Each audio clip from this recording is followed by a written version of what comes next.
And it's been an interesting hearing. It's our first hearing back. We've been an August recess, so a lot of times we don't have an August recess. We did last month after we finished quite an active period of time here in the Senate and the House. But it's a good hearing to come back on, and we're grateful to each and every one of you for your presence. Some of you have been before us before, some not, but we're grateful for your presence and your participation today.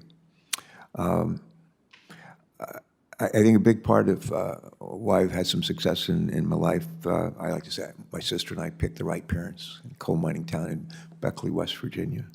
They instilled in us core values that I carry around with me to this day and have served me well in my life. You could probably think of core values that your parents instilled in you, but among those were hard work, golden rule, treat other people where you want to be treated, and trying to figure out what's the right thing to do and just do it.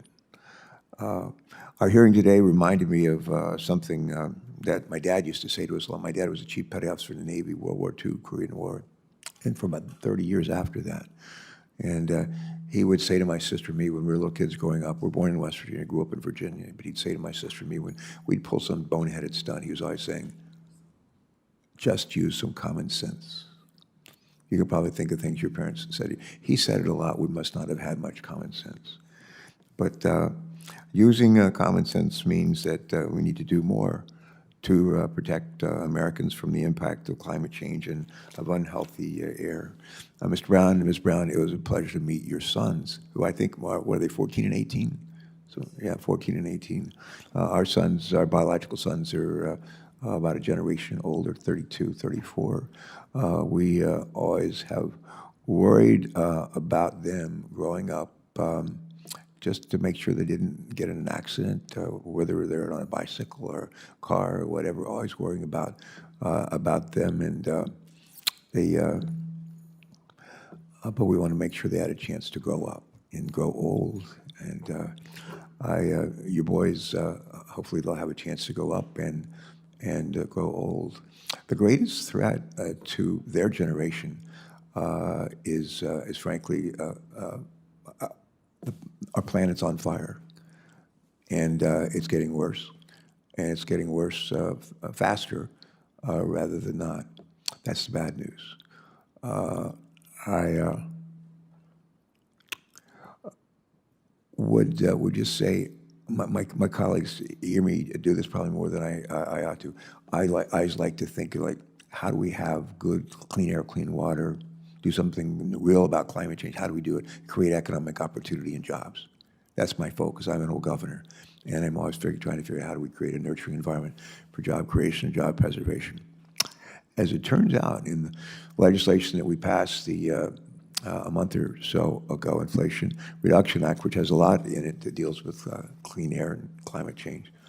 But there's going to be a very clear connection between doing the right thing for our planet, for the people of us who live on our planet or growing up on our planet, doing the right thing for them, but also making sure that they'll have jobs and creating literally like millions of good-paying jobs going forward. That's critical. The question is, can we do both?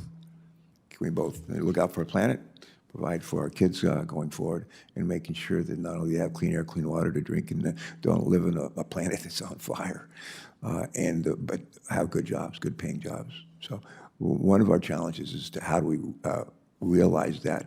How do we realize that potential and make it happen? In Delaware, we raise a lot of chickens, and we have some from cows.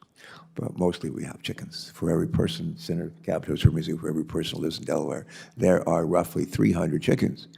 And they provide a lot of food for people in our state and around the world, but they also create a lot of manure, chicken manure. We empty out our poultry houses on a fairly regular basis. We used to put it out in the farm fields. It would rain, end up in the streams in Chesapeake Bay and places like that, the inland bays in our state. Not good. Not good. We've gotten smarter about doing that, but we still have a lot of runoff on the Delmarva Peninsula that degrades the quality of water. one of the smartest ideas I've seen, and I'll relate this back to poultry, one of the smartest things I've seen in terms of looking for a market solution to help protect our planet and our air and all, is I saw it out in California. I like to do customer calls, visit businesses large and small all over the country. And in California, you got a bunch of technology businesses, as you know, they're especially interesting. I visited one in the Bay Area where they take cow manure and they mix it with food waste, and they create a renewable form of gas that can be used to power large trucks and vans and buses. What a great market solution.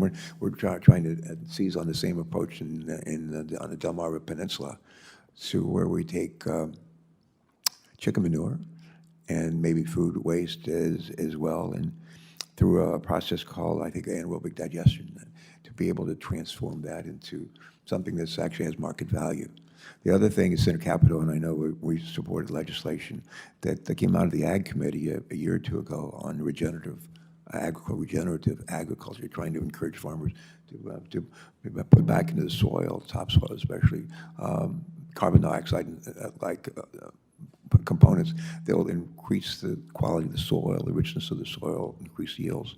And we have legislation that's designed to provide an economic model to incentivize that. So there's a bunch of good ideas out there, and we need more. We need more. But the last thing I would say, as we discussed today, that means more actions to protect Americans from deadly wood smoke, which now blanket our western states all too often to extreme wildfires driven by climate change. It also means using common sense to ensure race car drivers at Dover Downs may continue to race, while cars and trucks we use on our streets and highways meet their pollution standards. They're good citizens. I may have driven my old Chrysler Town and Country minivan around the racetrack at Dover Downs, but that doesn't make it a race car. That should be exempt from emissions standards. And with that having been said, I look forward to further conversations with Senator Capito, with our colleagues on these and other matters. Before